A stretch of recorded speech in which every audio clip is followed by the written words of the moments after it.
ونؤمن به ونتوكل عليه ونعوذ بالله من شرور أنفسنا ومن سيئات أعمالنا من يهده الله فلا مضل له ومن يضلله فلا هادي له ونشهد أن لا إله إلا الله وحده لا شريك له ونشهد أن سيدنا ونبينا ومولانا محمدا عبده ورسوله صلى الله تعالى على خير خلقه محمد وآله وصحبه أجمعين.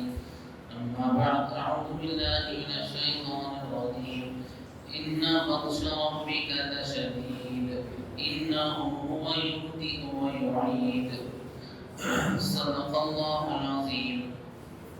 اللهم صل على محمد وعلى آل محمد وبارك وسلم.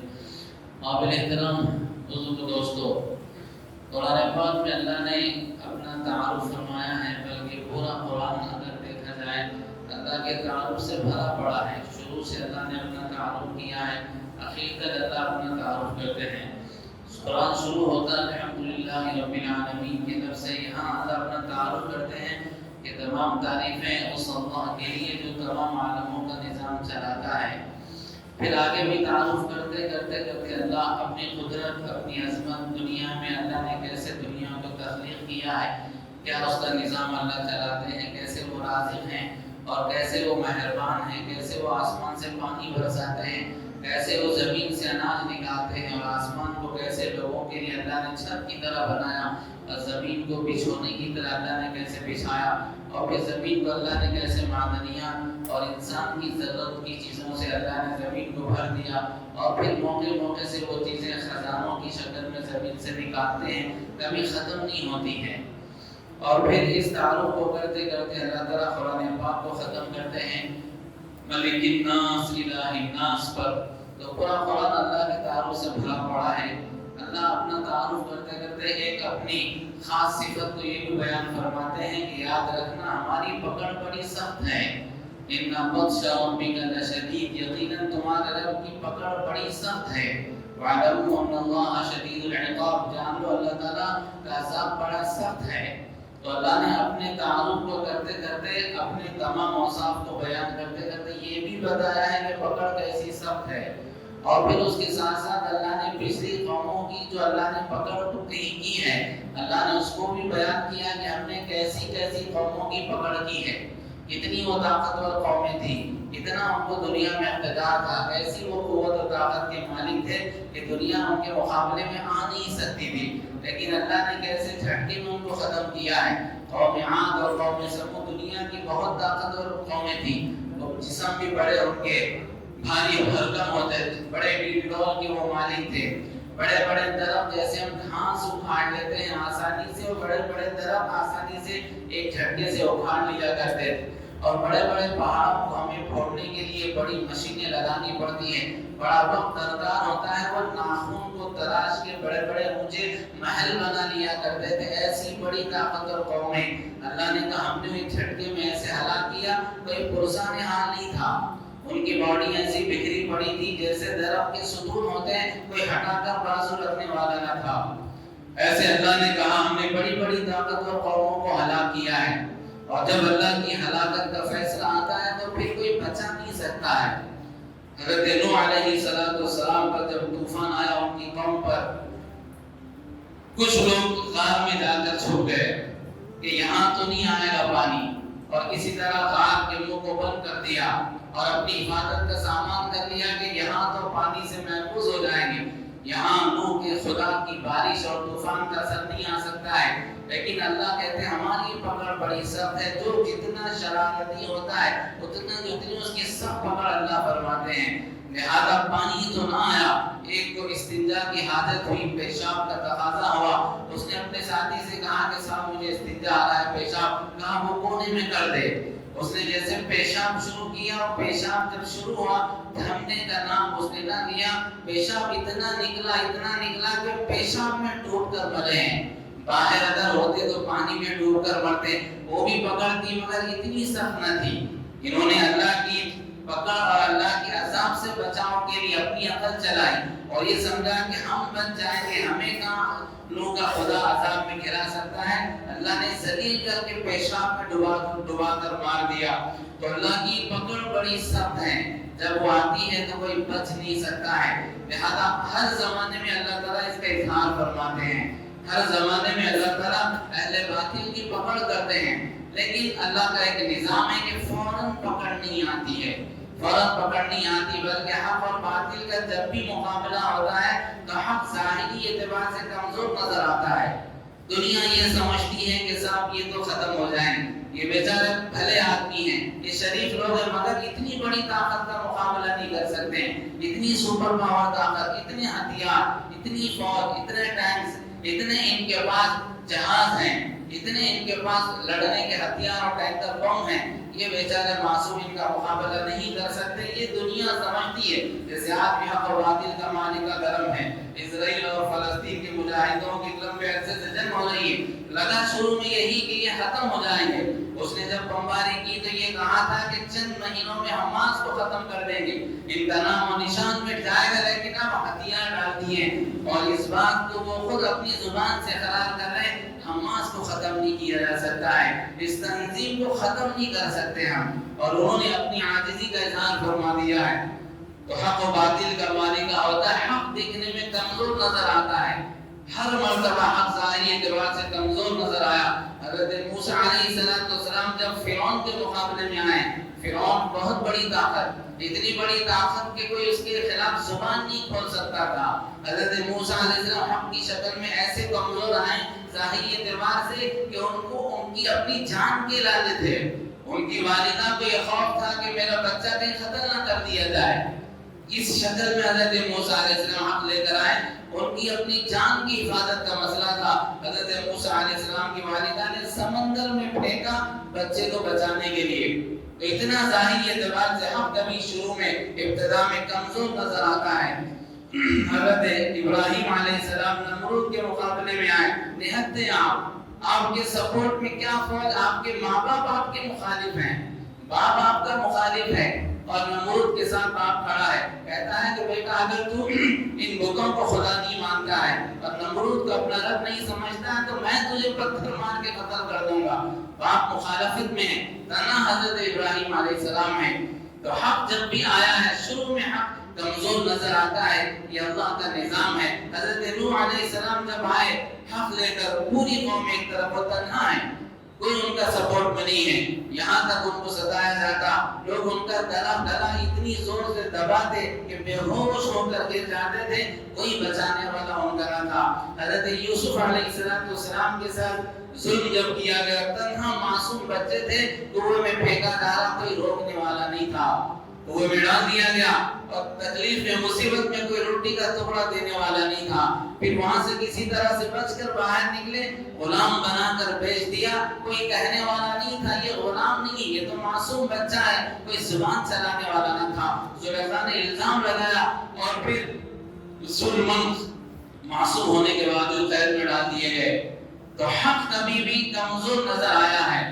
حضرت محمد صلی اللہ علیہ وسلم جب الحق لے کر آئے، اتنا آپ کی ظاہری اعتبار سے پوزیشن باطل کے مقابلے میں اتنی کمزور تھی کہ کلمہ پڑھنا لوگوں کے سامنے مشکل تھا، یہاں تک کہ حضور علیہ السلام یہ خود کہتے تھے اگر کوئی نیا آدمی آ کر کلمہ پڑھتا تو کہتے اپنے ایمان کو چھپا کر رکھنا، کسی کے سامنے اپنے ایمان کا اظہار نہ کرنا، کسی کے سامنے اپنے کلمے کا اقرار نہ کرنا۔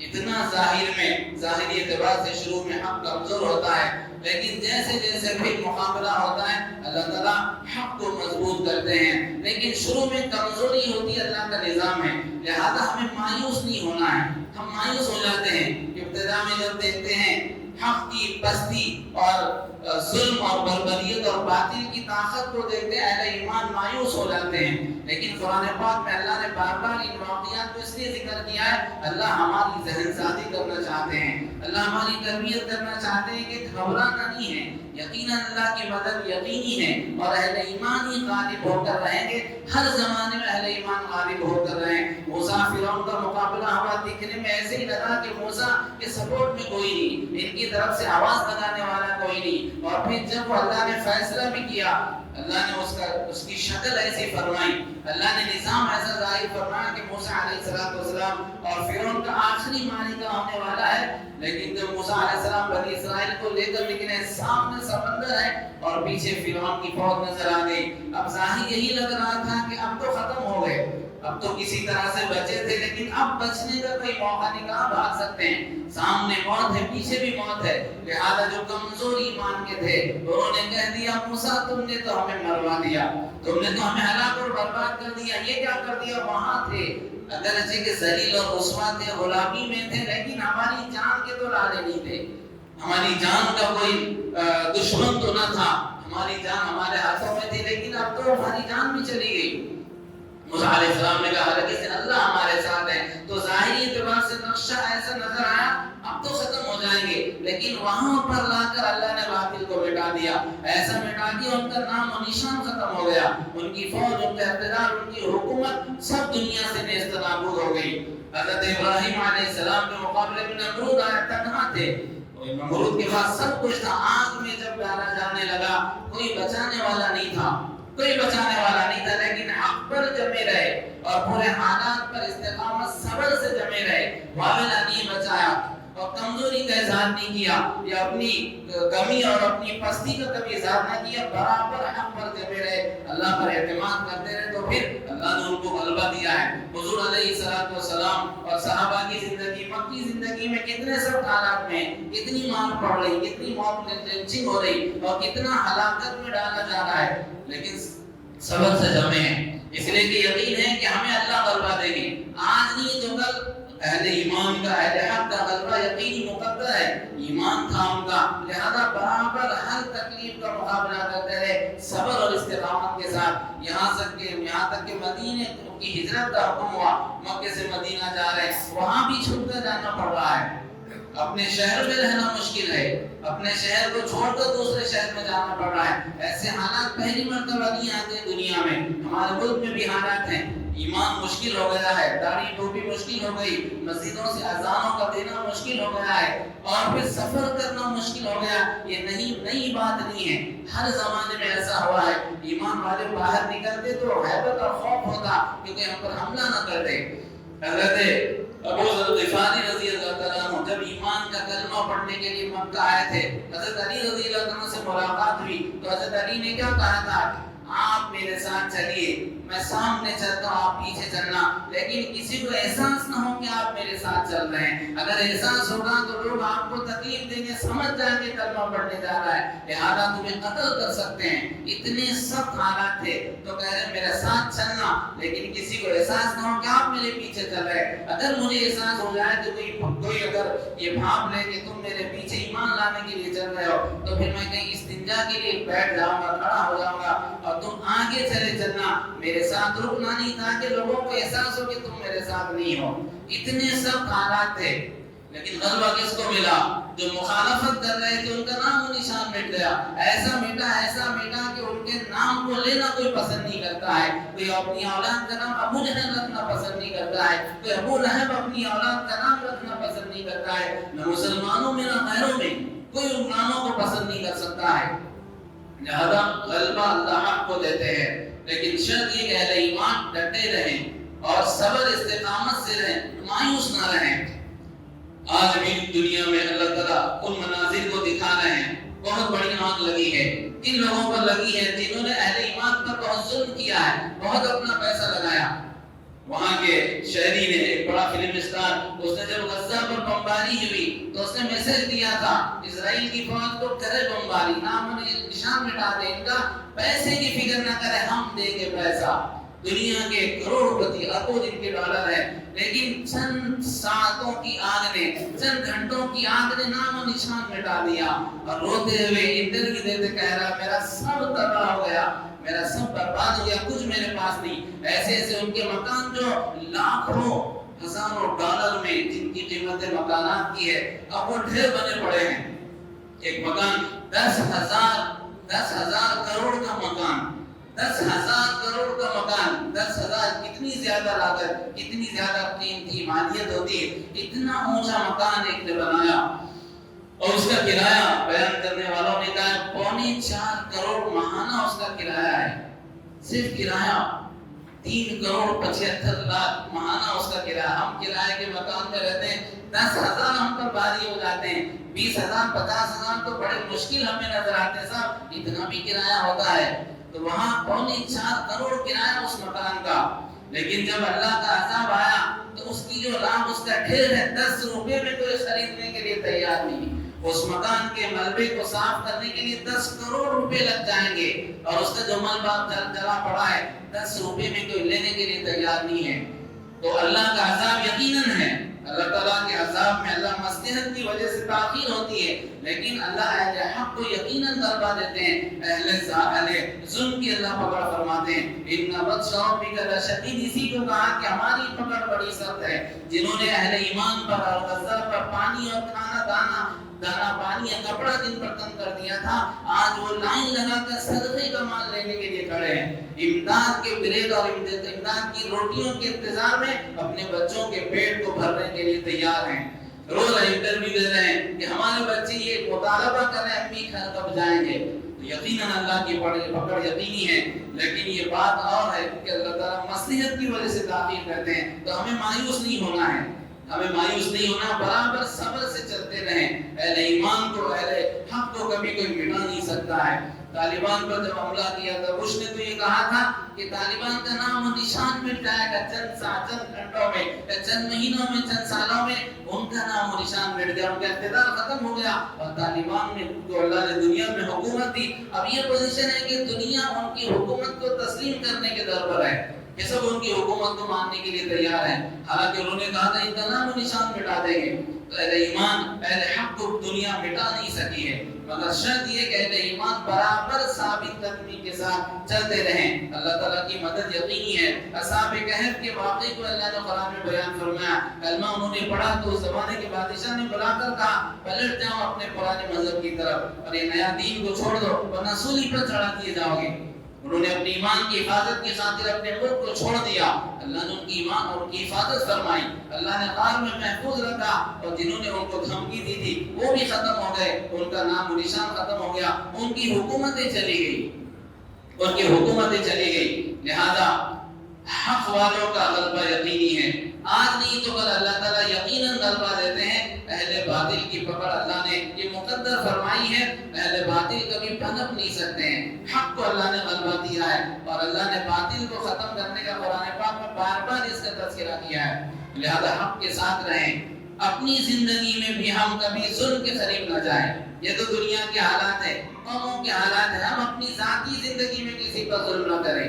ہمارے اندر یہ خرابی ہے کہ ذرا اقتدار ملتا ہے تو ظالم بن بیٹھتے ہیں.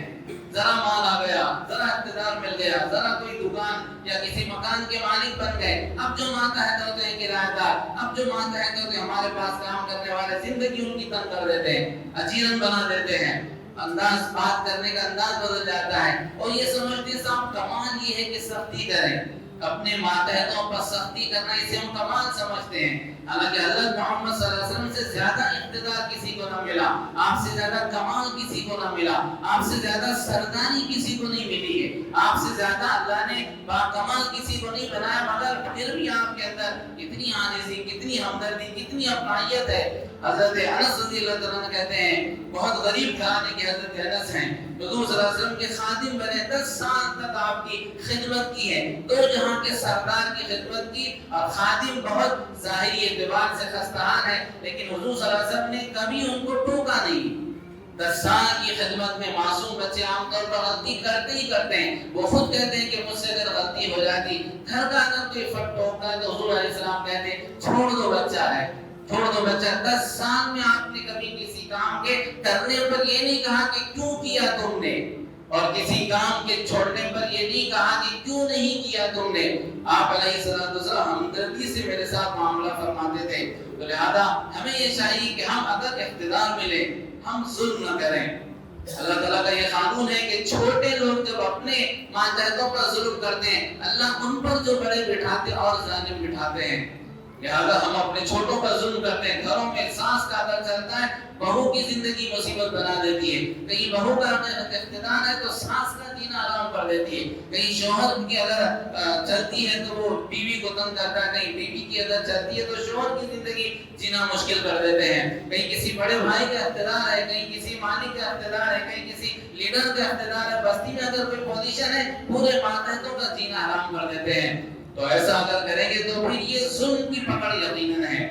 اللہ ہر ظالم کی پکڑ کرتے ہیں. ظالم کے ظلم کو اللہ پسند نہیں کرتے ہیں. اگر مظلوم اللہ کو پکارتا ہے, اللہ کہتے ہیں اس کی پکار پر لبیک کہہ کر اس کی مدد کے لیے حاضر ہوتا ہوں, اگرچہ کہ یہ پکارنے والا مظلوم کافر کیوں نہ ہو, اور جو ظلم کر رہا ہو ظلم کرنے والا ظالم مسلمان ہو, پھر بھی اللہ تعالیٰ اس مظلوم کافر کی مدد کرتے ہیں اس ظالم مسلمان کے مقابلے میں. اللہ کو ظلم زمین پر پسند نہیں ہے. تو ظلم کرنے والا مسلمان ہے, مظلوم کافر, مظلوم اگر پکارتا ہے کافر مسلمان کے خلاف, اللہ اس کی پکار پر لبیک کہتے ہیں. تاتاریوں کا جو حملہ ہوا تھا مسلمانوں پر, جانتے ہیں کس نے حملہ کیا تھا؟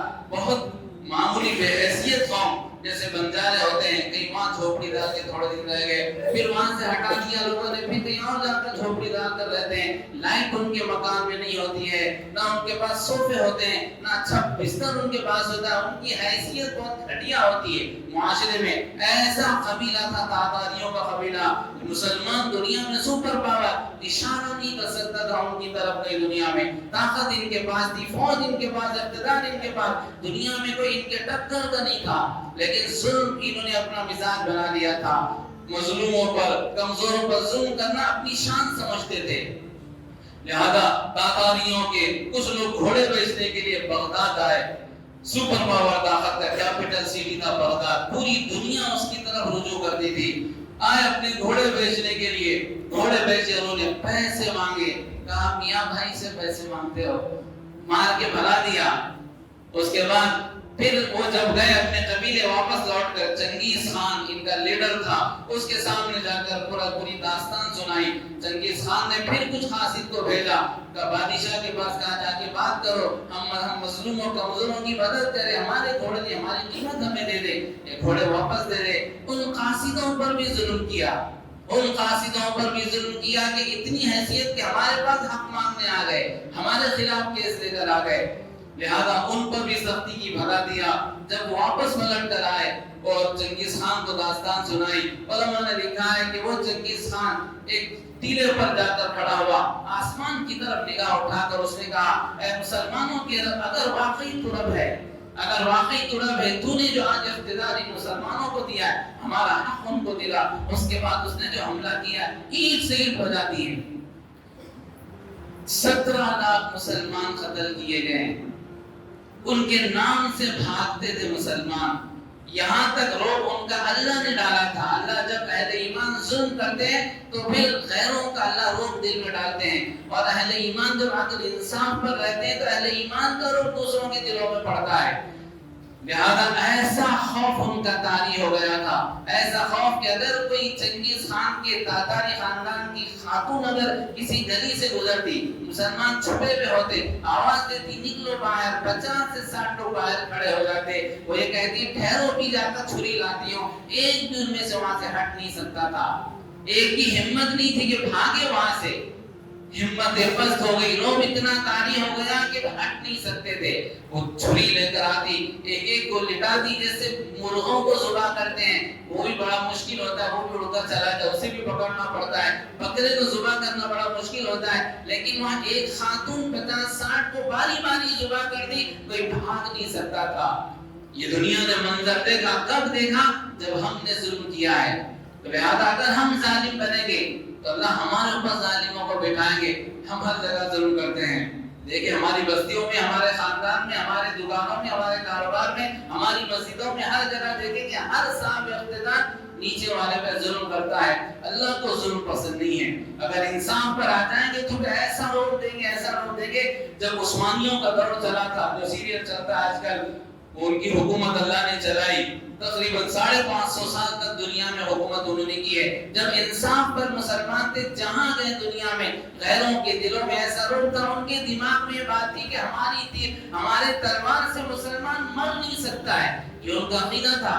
لہذا تنہا اگر ہوتا مسلمان اس سے مارنے کی ہمت نہیں کرتے تھے، اور جب ظلم ہوا تو تنہا عورت 50-60 لوگوں کو ذبح کر رہی، بھاگنے کی ہمت نہیں ہے۔ اور یہاں جب انصاف تھا، اللہ کے لیے جینے مرنے کا مزاج تھا، اور پھر قوم کے لیے ہمدردی کا مزاج تھا، ظلم سے جب دور ہو کر پاکیزگی کی زندگی گزارتے تھے، تو پھر ان کا وہ ایسا اللہ نے ڈالا تھا کہ تنہا مسلمان غیروں کی بستی میں پھرتا تھا، کسی کی ہمت نہیں ہوتی تھی کہ اس کی طرف ہتھیار اٹھا سکے۔ ان کا عقیدہ یہ تھا کہ صاحب ہمارے ہتھیار سے مرتا نہیں ہے مسلمان۔ لہذا بوڑھوں نے ہمیں سنایا ہے اپنے بچپن کے واقعات کہ گاؤں کے علاقے میں چند گھر ہوتے ہیں مسلمانوں کے، لیکن پورے گاؤں میں جہاں ان کی تعداد زیادہ ہے، مسلمان گزرتے ادب سے کھڑے ہو جاتے ہیں۔ کہ کیوں؟ اس لیے کہ اگر ہم ظالم بنیں گے اوپر اللہ ظالم کو بٹھائیں گے، ہم اگر انصاف پسند بنیں گے حق پرست، اللہ تعالیٰ ہمارے اوپر حق پرستوں کو بٹھائیں گے۔ تو خلاصہ ہے کہ ہم اپنے ظلم کو چھوڑیں، اور اللہ کی طرف سے ظالم کی پکڑ یقینی ہے، ظالم اللہ کی پکڑ سے بچ نہیں سکتا ہے۔ لہذا جنہوں نے غزہ پر حملہ کیا اور جو پیسے لگا رہے تھے وہ روٹی کو ترس رہے ہیں، ان کی دنیا اجڑ گئی ہے، وہ خود اقرار کر رہے ہیں کہ یہ گاٹھ اور خدا جو دنیا آسمان کا بنانے والا اس کے عذاب میں ہم گرے ہیں۔ ایک اینکر لیڈیز کو غزہ کی پرانی تصویر دکھاتے ہوئے بیان دے رہی، کہہ رہی ہے دیکھو غزہ کے لوگ، پانی ہم نے ان پر تنگ کر دیا، گندم کے لیے محتاج کر دیا، سمندر ہمارے بازو ہے، ہم پانی استعمال نہیں کر پا رہے، ہمارے شہر اجڑ گئے، ہمارے مکانات جل گئے، ہمارا سب دیوالیاں ہو گیا، یہ خدا کا عذاب ہے، ہم نے پانی وہاں روکا یا پانی ہمارے سامنے، مگر ہم پانی استعمال کر رہے ہیں، اپنی آنکھ کو ہم بجھا نہیں سک رہے ہیں۔ تو لہذا اللہ کی پکڑ یقیناً برحق ہے۔ ہم اپنی زندگی میں بھی ذاتی طور پر بھی اپنی زندگی ایسی گزاریں کہ کوئی کسی پر کسی طرح کا ظلم نہ کرے، کسی کا حق نہ مارے۔ مختصر بات ایک واقعہ سے ہم ذکر کرتے ہیں۔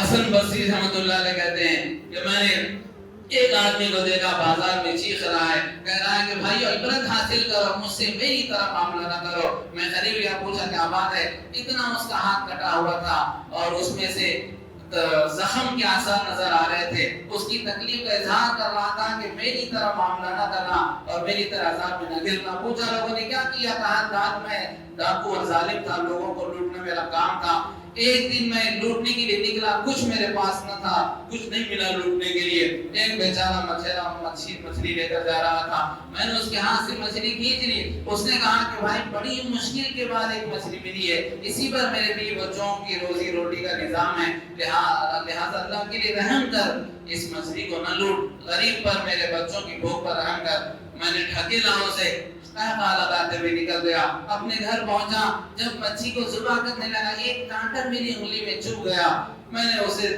لائٹ لیا، توجہ نہ کیا۔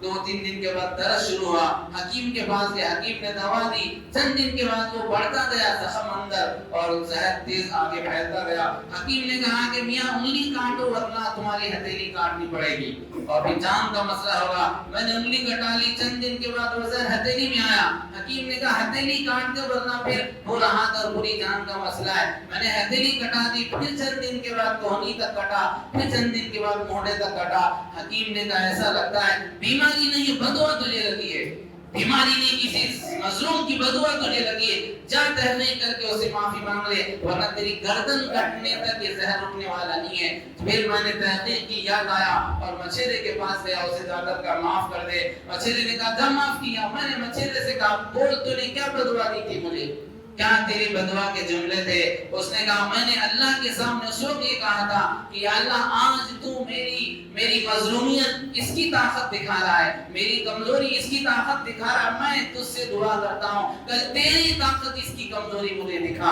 غزہ والوں پر اپنی طاقت دکھائی، اللہ اپنی طاقت، ان کی کمزوری ان کو دکھا رہے ہیں، ان کی طاقت اور اللہ ان کی کمزوری دکھا رہے ہیں۔ اس لیے اگر کسی پر ظلم کریں گے اللہ تعالیٰ یقیناً اس کی پکڑ فرمائیں گے۔ ان بطش ربک لشدید۔